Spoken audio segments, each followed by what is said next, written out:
Shriram time news मध्ये मी कैलास सोनवणे आपले हार्दिक स्वागत करतो। सुरुवातीला पाहूया 24 तासातील ताज्या घडामोडी। खाजगी शाळांमध्ये सीसीटीव्ही कॅमेरे बसवण्यासाठी स्वतंत्र निधीची शासनाने तरतूद करून अनुदान उपलब्ध करून देण्याची मागणी। साक्री तालुका माध्यमिक सेवकांची सहकारी पतसंस्थेची वार्षिक सर्वसाधारण सभा संपन्न। अभियंता नगर येथील सेवानिवृत्त बँक कर्मचाऱ्याचे घर फोडून धाडशी चोरी। क्विक हिल फाउंडेशन सायबर सुरक्षा अभियानाअंतर्गत सायबर सुरक्षेबाबत 2 विद्यार्थिनींनी केले मार्गदर्शन। आणि प्रभाग क्रमांक 19 मधील सर्वे नंबर 438 येथील ओपन स्पेस जागेवर वॉल कंपाऊंड बांधण्याच्या कामाचा आमदार फारुख शाह यांच्या हस्ते शुभारंभ। आता बातमीपत्र विस्ताराने। खाजगी शाळांमध्ये सीसीटीव्ही कॅमेरे बसवण्यासाठी स्वतंत्र निधीची शासनाने तरतूद करून अनुदान उपलब्ध करून द्यावे अशी मागणी शिक्षक भारती नाशिक विभागातर्फे जिल्हाधिकाऱ्यांमार्फत शालेय शिक्षण मंत्र्यांना निवेदनाद्वारे करण्यात आले। शाळेत सीसीटीव्ही कॅमेरे बसवण्यासाठी स्वतंत्र निधीची शासनाने तरतूद करून अनुदान उपलब्ध करून द्यावे अशी मागणी शिक्षक भारती नाशिक विभागातर्फे जिल्हाधिकाऱ्यांमार्फत शालेय शिक्षण मंत्री यांना निवेदनाद्वारे करण्यात आली आहे। निवेदन निवासी उपजिल्हाधिकारी नितीन गावंडे यांनी स्वीकारले। निवेदनात म्हटले आहे की बदलापूर लैंगिक अत्याचार प्रकरणानंतर राज्य सरकारच्या शालेय शिक्षण विभागाने बुधवार दिनांक 20/8/2024 रोजी अध्यादेश काढून राज्यातील सर्व शाळांमध्ये सीसीटीव्ही बसवणे अनिर्वाह केले आहे। विद्यार्थी सुरक्षेसाठी सीसीटीव्ही कॅमेरे असणे महत्त्वाचे आहे, मात्र प्रत्येक शाळेत सीसीटीव्ही बसवण्याच्या खर्चाचा भार संबंधित शाळांनीच उचलायचा आहे। त्यासाठी स्वतंत्र निधीची तरतूद करण्यात आलेली नाही।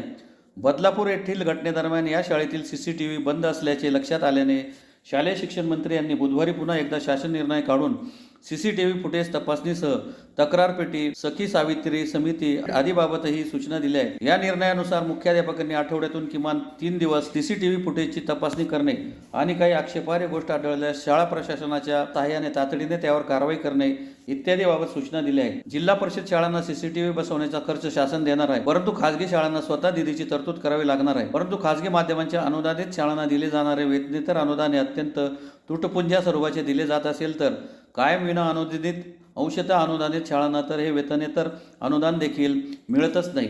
यातून हा वाढीव खर्च कसा भागवायचा असा प्रश्न निर्माण झाला आहे। त्यामुळे सरसकट सर्व शाळांना सीसीटीव्हीसाठी निधीची तरतूद सरकारनेच करावी किंवा कॅमेरे उपलब्ध करून द्यावे अशी मागणी करण्यात आली आहे। सीसीटीव्ही कॅमेरे बसवून कोणतीही घटना टाळता येणार नाही, त्यासाठी त्या कॅमेऱ्यांचे प्रत्यक्ष मॉनिटरिंग होणे महत्त्वाचे आहे। मुख्याध्यापक किंवा शिक्षक यांना शालेय कामकाज करून यांना काम करणे शक्य होणार नाही। त्यासाठी सरकारने शाळा व स्थानिक स्वराज्य संस्थांच्या मदतीने एक समिती स्थापन करावी किंवा या कामासाठी स्वतंत्र यंत्रणा उपलब्ध करून द्यावी। या समितीत किंवा यंत्रणेत सीसीटीव्ही मॉनिटरिंग विषयातील तज्ज्ञ व्यक्तींची नेमणूक करावी। त्यामुळे सीसीटीव्ही कॅमेरा लावण्याचा उद्देश सफल होण्यास मदत होईल, तसेच चुकीच्या घटनांना आळा बसेल। त्यासाठी सीसीटीव्ही कॅमेरेसह तज्ज्ञ व्यक्तींची नेमणूक करावी अशी मागणी निवेदनात करण्यात आली आहे। यावेळी विनोद रोकडे, किरण मासुळे, अशफाक खाटीक, आबासाहेब पाटील, राजेश वितुळे आदी उपस्थित होते। निधी दिला पाहिजे आणि जी सखी सावित्री समिती प्रत्येक शाळेमध्ये नेमलेली आहे त्यामार्फत त्या कॅमेऱ्यांची मॉनिटरिंग होणार आहे। त्या मॉनिटरिंगसाठी मॉनिटरिंग तज्ज्ञ संपूर्ण केंद्रांमध्ये प्रत्येक केंद्राला एक याप्रमाणे नेमावेत अशी आजच्या आम्ही या निवेदनाद्वारे मागणी करत आहोत। साक्री तालुका माध्यमिक सेवकांची सहकारी पतसंस्था मर्यादित साक्रीची वार्षिक सर्वसाधारण सभा साक्री शहरातील पांडव लॉन्स येथे चेअरमन पौर्णिमा वेडसे यांच्या अध्यक्षतेखाली रविवारी दुपारी संपन्न झाली। साक्री तालुका माध्यमिक सेवकांची सहकारी पतसंस्था मर्यादित साक्रीची वार्षिक सर्वसाधारण सभा साक्री येथील पांडव लॉन्स येथे चेअरमन पौर्णिमा लोटनराव वेडसे यांच्या अध्यक्षतेखाली रविवारी दुपारी संपन्न झाली। सभेत विषय पत्रिकेवर एकूण 12 विषय घेण्यात आले होते। यात मागील सर्वसाधारण सभेचे इतिवृत्त वाचून कायम करणे, दिनांक 1/4/2023 ते 31/3/2024 अखेरचा अहवाल वाचून मंजूर करणे, दिनांक 31/3/2024 अखेरचे 33 पत्रक, नफा तोटा पत्रक, ताळेबंद पत्रक वाचून मंजूर करणे व झालेल्या कमी जास्त खर्चास मंजुरी देणे, संचालक मंडळाने केलेल्या 2023-24च्या नफा वाटण्यास मंजुरी देणे, सन 2024-25च्या वर्षासाठी खर्चाचे अंदाजपत्रकास मंजुरी देणे, सन 2023-24चा ऑडिट रिपोर्ट उपलब्ध झाल्यास संचालक मंडळाने सुचवलेल्या दोष दुरुस्ती अहवाला मंजुरी देणे, 2023-24च्या वर्षात डेड स्टॉकवर आकारलेली झीज मंजूर करणे, सन 2024-25 साठी लेखापरीक्षकाची नेमणूक करणे, पोट नियम दुरुस्ती करणे, संस्थेसाठी जागा खरेदी करणे, इमारत बांधकाम करणे, सभासदांच्या पाल्यांना बक्षिसे वाटणे आदी विषयांवर चर्चा करून निर्णय घेण्यात आला. तसेच आयत्या वेळी अध्यक्षांच्या परवानगीने येणाऱ्या विषयांवरही चर्चा करण्यात आली. या प्रसंगी चेअरमन पौर्णिमा बेडसे, व्हाईस चेअरमन सुनील बदाने, तज्ज्ञ संचालक जगदीश वाघ, मदत सचिव निंबा दशपुते, संचालक अनिल शिंदे, दत्तात्रय रघुवंशी, सुरेश सोनवणे, सुभाष अहिरराव, कुणाल मराठे, सुनील क्षीरसागर, दीपक सोनवणे, प्रकाश शेवाळे, गायत्री पाटील, बापू पाटील, सुभाष पाटील, स्वीकृत संचालक महेंद्र पाटील, स्वीकृत संचालक गणेश कुन्निकुंभ आदी उपस्थित होते. 30 वर्षात या पतसंस्थेचा कारभार निकोप पारदर्शक चालू आहे आणि राहणार सुद्धा आहे, याची मी ग्वाही देते. परंतु महिला चेअरमन आहे म्हणून कोणी मला त्रास न देता सहकार्य करावं अशी माझी अपेक्षा आहे. माझ्या कंपनीने महिला नाही आता सन्मान मिळावा, देशात सर्वात जास्त मोठ्या पदावर महिलांनी काम केलेलं आहे. आजच्या या सर्वसाधारण सभेत हीच अपेक्षा ठेवते की ज्याप्रमाणे आजपर्यंत आपण महिला जन्म मला केलेला आहे, सर्वांनी सहकार्य केलं तरच हे कार्य पुढे आपल्या पतपेढीचे सुरेख पडेल अशी मी अपेक्षा करते. त्याप्रमाणे या पतसंस्थेच्या महिला चेअरमन पौर्णिमा डॉक्टर बेडसे मी आहे, म्हणून मी आपल्या सर्वांची मला सहकार्याची अपेक्षा आहे.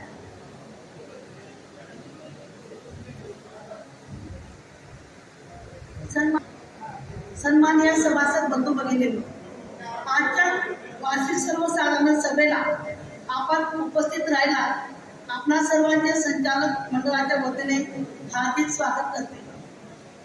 30वा वार्षिक अहवाल सादर करताना मला अतिशय आनंद होत आहे. आपण सर्वांच्या सहकार्याने संस्थेची होत असलेली उत्तम अशी प्रगती होईल. अहवालासोबत संस्थेच्या प्रगतीचा आढावा दर्शविणारा आत्ताच आपल्याला सांगतो. पुन्हा आपले स्वागत. 24 हप्त्यांचे कर्ज सुरू ठेवण्यात आले असून अहवाल वर्षात 2 लाख रुपये कर्ज देण्यात आले असून 31 मार्च 2024 अखेर 3,57,000 रुपये मध्यम मुदत कर्ज देणे बाकी आहे. तसंच आपल्या इमारतीचं फंड अहवालाच्या वर्षात 6,84,500 रुपये इमारत फंड जमा झाला आहे आणि तो 31 मार्च 2024 अखेर इमारत फंड 36,06,833 रुपये 75 पैसे जमा झाले आहेत. नफा अहवालाच्या वर्षात रुपये 29,48,01,188 रुपये 11 पैसे नफा झाला. 31 मार्च 2024 अखेर एकूण नफा 29,48,01,188 रुपये 11 पैसे जमा झाले आहेत. ऑडिट सन 2023-24 ऑडिट झाले असून आपल्याला अभिमानाने सांगावं लागतं, दिवाळी सणानिमित्ताने तसेच वह्या पुस्तकांसाठी सभासदांना 5,000 रुपये ज्यादा प्रासंगिक स्वरूपाचे कर्ज देऊन आर्थिक अडचणी दूर करण्याची योजना याचा लाभ एकूण 55 सभासदांनी घेतला. सभासद पाल्य बक्षिसे SSC, HSC स्कॉलरशिप परीक्षा, CAT, JEE परीक्षेत उत्तीर्ण होणाऱ्या पाल्यांपैकी प्रत्येकी 3 पाल्यांना बक्षीस देण्यात आले असून शैक्षणिक कार्यात सहभाग घेण्याची दरवर्षाची परंपरा यावर्षी सुद्धा चालू ठेवण्यात आलेली आहे. अभिनंदनास्पद मी श्री बिपिनचंद्र सोनवणे, संचालक वृत्ती कॉम्प्युटर सेंटर साक्री, सहकारी त्यांचे जयंत आंबेडकर, श्री रामकृष्ण बागल कारखाना हायस्कूल व संस्थापक अध्यक्ष जगदीश वाघ यांनी आमचे मानद सचिव श्री व्यंकटेश दशपुते यांना या वर्षाचे वर्गणी व्याज तसेच डिव्हिडंड ऑनलाईन टाकण्यासाठी बहुमोल मार्गदर्शन आणि भरीव सहकार्य केले. धुळे शहरातील अभियंता नगर येथील सेवानिवृत्त बँक कर्मचाऱ्याच्या बेडरूमच्या खिडकीचे ग्रिल तोडून अज्ञात चोरट्यांनी बेडरूम मध्ये शिरकाव करून धाडसी चोरी केल्याची घटना रविवारी पहाटे उघडकीस आली. धुळे शहरातील अभियंता नगर प्लॉट नंबर 43 येथे राहणारे त्र्यंबक आनंदा राणे या सेवानिवृत्त बँक कर्मचाऱ्याच्या घराच्या बेडरूमच्या खिडक्यांची ग्रिल तोडून अज्ञात चोरट्यांनी धाडसी चोरी केली असून चांदीचे दागिने लंपास केले आहेत. याबाबत अधिक माहिती अशी की त्र्यंबक राणे हे शनिवारी बाहेरगावी गेले होते. घरात त्यांची पत्नी व नात ह्या होत्या. त्या घरात पुढच्या हॉलमध्ये झोपल्या होत्या. अज्ञात चोरट्यांनी रविवारी पहाटेच्या सुमारास बेडरूमच्या खिडकीचे ग्रिल तोडून आत प्रवेश करीत चांदीच्या दागिनेला सगळ्या आधी ऐवज चोरून नेले. चोरट्यांनी CCTV कॅमेऱ्यावर रुमाल टाकून चोरी केली. याबाबत पश्चिम देवपूर पोलिसांना माहिती देण्यात आली. पोलिसांनी त्वरित घटनास्थळी भेट देत पाहणी केली. याबाबत पश्चिम देवपूर पोलीस ठाण्यात नोंद झाली आहे. माझे मामा त्र्यंबक आनंद राणे हे गावाला गेले असताना मामी व माझी पुतणी इथे झोपलेले असताना 2:30 वाजता ग्रिल तोडून चोरी करून घेऊन गेले. माल वगैरे गेलाय. माल चांदीच्या वस्तू काही आहेत, अजून एक वस्तू शोधताय मामी. ते त्यांना थोडंसं देवाण झालेले, एक वस्तू शोधून ते सांगताय आता देसाई साहेबांना. वाडी Bhokar road, Abhiyanta Nagar, Deopur, Dhule. Quick Heal Foundation cyber सुरक्षा अभियान अंतर्गत SSUPS महाविद्यालयाच्या विद्यार्थिनी तेजस्विनी पवार व लक्ष्मी शिंपी यांनी तालुक्यातील विविध शाळा, महाविद्यालय तसेच गावांना भेटी देत सायबर सुरक्षेबाबत मार्गदर्शन करीत जनजागृती केल्यामुळे त्यांचे कौतुक होत आहे. क्विक व्हील फाउंडेशन सायबर सुरक्षा अभियानाअंतर्गत SSUPS महाविद्यालयाच्या विद्यार्थिनी तेजस्विनी पवार व लक्ष्मी शिंपी यांनी तालुक्यातील विविध शाळा, महाविद्यालय तसेच गावात जाऊन सायबर सुरक्षेबाबत मार्गदर्शन करीत जनजागृती केली आहे. क्विक व्हील फाउंडेशन पुणे यांच्या मार्फत सायबर योद्ध्यांची नियुक्ती करण्यात आली आहे. त्यात धुळे येथील SSUPS महाविद्यालयाच्या BSc कॉम्प्युटरचे शिक्षण घेत असलेल्या 30 विद्यार्थ्यांची निवड झाली. त्यातील तेजस्विनी पवार व लक्ष्मी शिंपी या विद्यार्थिनींनी 10 शाळा व महाविद्यालयात जाऊन सायबर गुन्हे जसे की मोबाईल ॲप्लिकेशन, पासवर्ड सुरक्षा, सोशल नेटवर्किंग, वेबसाईट वापरातील समस्या, खाजगी माहिती, photo morphing, Aadhaar card, loan, ATM, online shopping, WhatsApp frauds आणि त्यापासून कशी सावधानी बाळगावी इत्यादीविषयी माहिती दिली व सायबर सेल नंबर 1930 हा देखील देण्यात आला व त्याचा उपयोग सांगण्यात आला. त्यात श्री एकविरा देवी विद्यालय धुळे, राजीव गांधी विद्यालय धुळे, नूतन पाडवी विद्यालय धुळे, राजे छत्रपती संभाजी विद्यालय धुळे, समता विद्यालय धुळे, सहकार महर्षी पीतांबर रामचंद्र विद्यालय बोरवीर, कुंभार गुरुजी विद्यालय धुळे, FM खंडेलवाल विद्यालय शिरोड, माध्यमिक विद्यालय वेलाने व सातपुडा विद्यालय धुळे येथे जाऊन त्यांनी सुमारे 4000च्या वर विद्यार्थ्यांपर्यंत सायबर सुरक्षेविषयी माहिती पोहोचवली. तसेच NCC कॅडेट्स आणि लळिंग गावातील गावकरी, आशा वर्कर्स आणि अंगणवाडी वर्कर्स यांच्यापर्यंत देखील माहिती पोहोचवण्यात आली. या इम्पॅक्ट ॲक्टिव्हिटीमध्ये मुख्य अतिथी म्हणून धुळे ग्रामीणचे आमदार आणि SSUPS महाविद्यालयाचे चेअरमन आमदार कुणाल पाटील हे उपस्थित होते. तसेच लळिंग सरपंच पूजा परदेशी, पोलीस पाटील सुनील सिंह परदेशी, पोलीस दलातील ईश्वर चव्हाण, माजी जिल्हा परिषद सदस्य संभाजी गवळी, मुख्याध्यापक शैलेंद्र वाणी हे देखील उपस्थित होते. समन्वयक प्राध्यापक डॉक्टर स्वाती बोरसे यांचे या विद्यार्थिनींना मार्गदर्शन लाभले. महाविद्यालयाचे प्राचार्य डॉक्टर MV पाटील, उपप्राचार्य डॉक्टर किशोर बोरसे, विभाग प्रमुख डॉक्टर राकेश देवरे यांनी त्यांचे कौतुक केले आहे. तसेच संस्थेचे चेअरमन आमदार कुणाल पाटील, संस्थेचे उपाध्यक्ष भैयासाहेब ST पाटील यांनी देखील कौतुक केले आहे. मी SSUPS कॉलेज धुळे येथील विद्यार्थिनी. आता मी SY BSc कम्प्युटरला आहे. तर आमच्या कॉलेजमध्ये क्विक हिल फाउंडेशन पुणे यांच्यातर्फे कम्प्युटरच्या 30 विद्यार्थ्यांची निवड झाली. त्यातील मी एक. तर त्या 30 विद्यार्थ्यांपैकी 2-2 विद्यार्थ्यांचा असा ग्रुप तयार केलेला होता. तर मी, तेजस्विनी पवार आणि लक्ष्मी शिंपी असा आम्हा दोघांचा ग्रुप होता. त्यात त्यांनी आम्हाला 10 शाळा, कॉलेजेस आणि 2 इम्पॅक्ट ॲक्टिव्हिटी असा टार्गेट दिलेला होता. त्या टार्गेटमध्ये सायबर फ्रॉड्स कशा पद्धतीने होतात व त्यांच्याबद्दल सावधानी कशी बाळगावी यांच्याबद्दल माहिती पोहोचवण्यास सांगितली होती. तर आम्ही आतापर्यंत श्री एकविरा विद्यालय धुळे, राजीव गांधी महाविद्यालय धुळे, नूतन पाडवी महाविद्यालय धुळे, राजे संभाजी विद्यालय धुळे, समता विद्यालय धुळे, सहकार महर्षी पीतांबर रामचंद्र विद्यालय बोरवीर, कुंभार गुरुजी विद्यालय धुळे, FM खंडेलवाल विद्यालय शिरूर, माध्यमिक विद्यालय वेल्हाणे व सातपुडा विद्यालय धुळे या 10 शाळांमध्ये आम्ही फ्रॉड्सबद्दल माहिती दिली आहे, जनजागृती केलेली आहे. फ्रॉड्स कशाबद्दल होतात, जसं की Aadhaar card fraud, ATM fraud, photo morphing,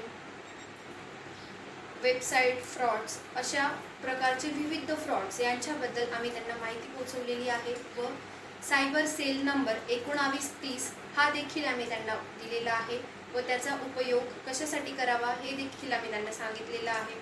आणि NCC कॅडेट्स व लळिंग गावातील गावकरी, आशा वर्कर्स, अंगणवाडी वर्कर्स यांच्यापर्यंत देखील आम्ही ही सायबर सुरक्षेविषयी माहिती पोहोचवलेली आहे. त्यात आम्हाला आमच्या SSUPSच्या madam doctor Swati Borse ma'am यांचे अनमोल असे सहकार्य लाभलेले आहे. धन्यवाद. धुळे महानगरपालिका क्षेत्रात मूलभूत सोयी सुविधांचा विकास योजनेअंतर्गत प्रभाग क्रमांक 19 मधील सर्वे नंबर 438 येथील ओपन स्पेस जागेवर वॉल कंपाऊंड बांधण्याच्या कामाचा शुभारंभ आमदार फारुख शाह यांच्या हस्ते सोमवारी संपन्न झाला. धुळे महानगरपालिका क्षेत्रात मूलभूत सोयी सुविधांचा विकास योजनेअंतर्गत प्रभाग क्रमांक 19 मधील सर्वे नंबर 438 येथील खुली जागेस वॉल कंपाऊंड करणे या 50 लाख रुपये खर्चाच्या कामाचा शुभारंभ आमदार फारुख शाह यांच्या हस्ते संपन्न झाला. कार्यक्रमाच्या अध्यक्षस्थानी सलीम बेग मिर्झा हे उपस्थित होते. धुळे शहरातील अनेक ओपन स्पेस जागेवरती नागरिकांनी अतिक्रमण केलेले होते. तसेच अनेक जागेवर भूमाफियांनी सुद्धा कब्जा केलेला होता. याबाबत आमदार फारुख शाह यांनी अभ्यास करून धुळे शहरातील अनेक जागेवरती वॉल कंपाऊंडसाठी करोडो रुपयांचा निधी आजपर्यंत उपलब्ध करून दिलेला आहे. त्याचाच एक भाग म्हणून सर्वे नंबर 438च्या खुल्या जागेस वॉल कंपाऊंडसाठी 50 लाख रुपये मंजूर करण्यात आलेले आहे व त्याचा सोमवारी शुभारंभ आमदार फारुख शाह यांच्या हस्ते करण्यात आला. यावेळी माजी नगरसेवक आमिर पठाण, इम्रान आझमी, गनी डॉलर, गोपाल अन्सारी, डॉक्टर दीपश्री नाईक, मौलाना शकील, प्यारेलाल पिंजारी, इक्बाल शाह, अनिश शाह, खालिद नोकिया, शादाब शाह, रफिक शाह, माजिद पठाण, हारून काटिक, अजहर सय्यद, फुजेल आझमी, सौद सरदार, जावेद खाटिक, डॉक्टर बापूराव पवार, एजाज खान, जाकीर अन्सारी, आजम अन्सारी, असलम अन्सारी, वजीर शेख, मोहम्मद अली अन्सारी, जमील अन्सारी, खलील बेग, सलीम बेग मिर्झा, आसिफ अन्सारी, रज्जाक पठाण, जावेद खाटिक, अब्दुल्ला खान, हलीम शमशुद्दीन, वसीम शेख, इद्रिस शेख, नजर पठाण, सऊद आलम, जुबेर शाह, शमीर शाह, शादाब खाटिक, समीर मिर्झा, हाशम अन्सारी, खलील मिर्झा, शाळेतील चेअरमन व मुख्याध्यापक व शिक्षकगण तसेच परिसरातील नागरिक मोठ्या संख्येने उपस्थित होते. कार्यक्रमाचे सूत्रसंचालन अशफाक शेख यांनी केले. आज प्रभाग क्रमांक 19 येथे अल्हेरा स्कूल परिसरात सर्वे नंबर 438 या खुले जागेचा वॉल कंपाऊंडचा शुभारंभ माझ्या हस्ते करण्यात आलेला आहे. ह्या कामासाठी माझ्याकडे ह्या परिसरातील आमचे नगरसेवक आमिर पठाण तसेच अशफाक सर, गोपालभाई अन्सारी अनेक लोकांनी माझ्याकडे ह्या कामासाठी मागणी केलेली होती आणि त्यानिमित्ताने मी नागरिकांची मूलभूत सोयी सुविधा या योजनेअंतर्गत 50 लाख रुपये मंजूर करून दिलेले होते आणि आज त्याच कामाचा शुभारंभ माझ्या हस्ते करण्यात आलेला आहे. आज यावेळी माझ्यासोबत आमची महिला जिल्हाध्यक्षा दीपा मॅडम, फुजेल आझमी साहेब, अनिसभाई शाह, या परिसरातील नागरिक, नगरसेवक आमिर पठाण आणि परिसरातील नागरिक मोठ्या संख्येने येथे उपस्थित आहेत. पुन्हा एक नजर ठळक घडामोडींवर. खाजगी शाळांमध्ये सीसीटीव्ही कॅमेरे बसवण्यासाठी स्वतंत्र निधीची शासनाने तरतूद करून अनुदान उपलब्ध करून देण्याची मागणी. साक्री तालुका माध्यमिक सेवकांची सहकारी पतसंस्थेची वार्षिक सर्वसाधारण सभा संपन्न. अभियंता नगर येथील सेवानिवृत्त बँक कर्मचाऱ्याचे घर फोडून धाडशी चोरी. क्विक हिल फाउंडेशन सायबर सुरक्षा अभियानाअंतर्गत सायबर सुरक्षेबाबत 2 विद्यार्थिनींनी केले मार्गदर्शन. आणि प्रभाग क्रमांक 19 मधील सर्वे नंबर 438 येथील ओपन स्पेस जागेवर वॉल कंपाऊंड बांधण्याच्या कामाचा आमदार फारुख शाह यांच्या हस्ते शुभारंभ. याचबरोबर श्रीराम टाइम न्यूजचे बातमीपत्र संपले. दिवसभरातील ताज्या घडामोडींसाठी पाहत राहा श्रीराम टाइम न्यूज. भेटूया पुढील प्रसारणात. तोपर्यंत नमस्कार.